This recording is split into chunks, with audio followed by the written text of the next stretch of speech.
Hey guys, it's History Behind the Warrior, and today we're going to be talking about Cassie Cage from Mortal Kombat. Now this is going to be a rather controversial video, and I'll basically be explaining how Cassie Cage's ending in Mortal Kombat X is in fact justified, but for many reasons is a terrible way of writing this character. So now let's start off talking about her powers. Now being the daughter of Johnny Cage, she's inherited the so-called green energy. Now for those of you who don't know what the green energy is, it's basically a type of power that has been passed down the Cage bloodline, originating centuries ago in their bloodline from a Mediterranean war cult. These warriors were specifically designed to battle gods, so for that reason alone, the green energy is supposed to be a perfect counter towards a god or even an elder god. So Johnny Cage being able to defeat Shinnok does in fact so make sense, and even Cassie to a certain extent. Now let's talk about the main problem with the green energy here. Now Johnny Cage could defeat Shinnok, and again, due to green energy, he was in fact able to overpower the elder god. So that victory is somewhat justified, as a lot of Johnny Cage's arsenal is based off the green energy. Now at Cassie's end, I would say that she's most likely at the peak of her physicality, as she's had training from both her mother and father, so in hand-to-hand combat she's a rather formidable foe. Now here's where the problem lies. Cassie somewhat becomes a Mary Sue during the end of the campaign. You see in the story mode, Kong Jin remarks to her and teases her about not having the green energy, despite it,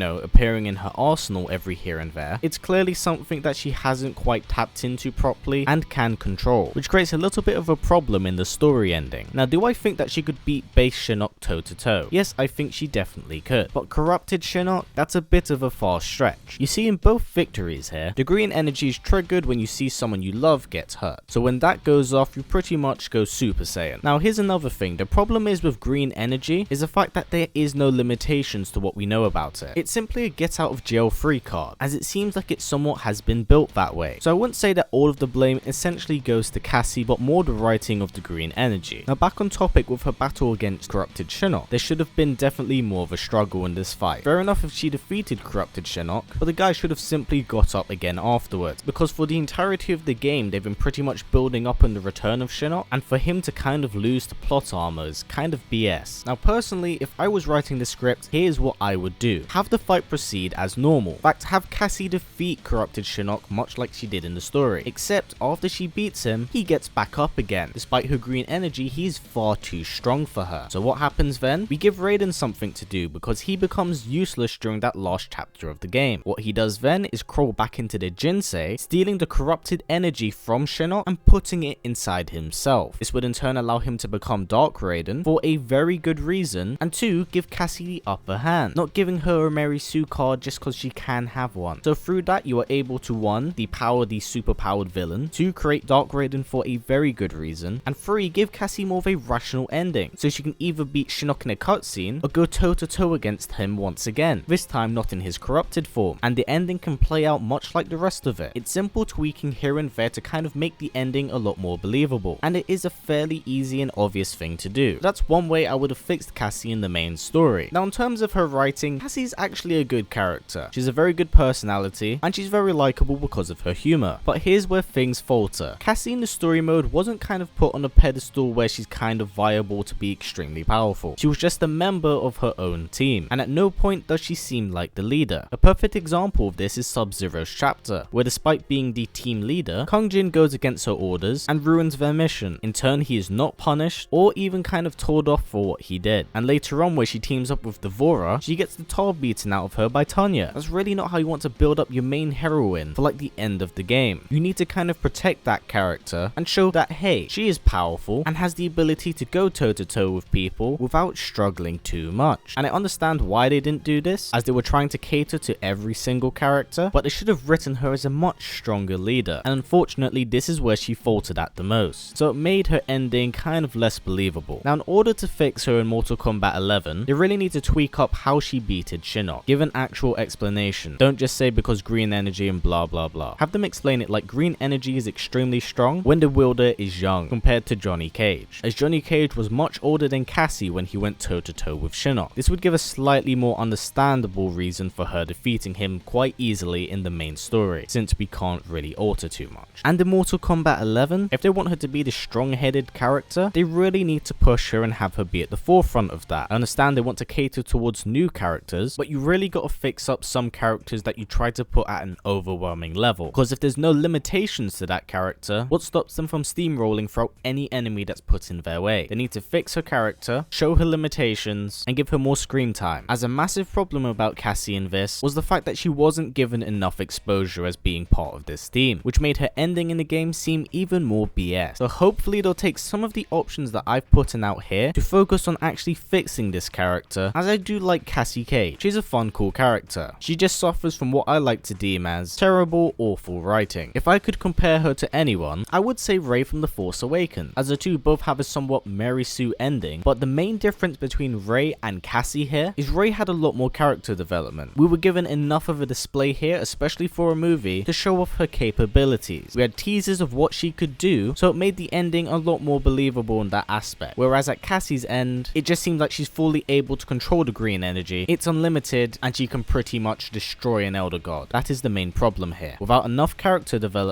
and exposure for that matter, a crazy victorious ending like that becomes a lot less believable. Anyway, this pretty much wraps up the how to fix Cassie Cage video. Hopefully someone at NRS takes this into account, and hopefully in the next game when we see her, we'll see some tweaks to her character, making any of her like super victories like the one we saw in MKX a lot more believable. But until then, we are just going to have to wait. Anyway, that's been it for this video, and if you want me to talk about any other Mortal Kombat 11 theories and ways of fixing characters, please let me know in the comments below. And if possible guys, let's try getting this video to about 500 likes. It's a great way of supporting this channel as YouTube's algorithm is extremely broken. Now as always guys, please comment, like, subscribe, and share this video with everyone you know. Please take care, and I will see you all next time.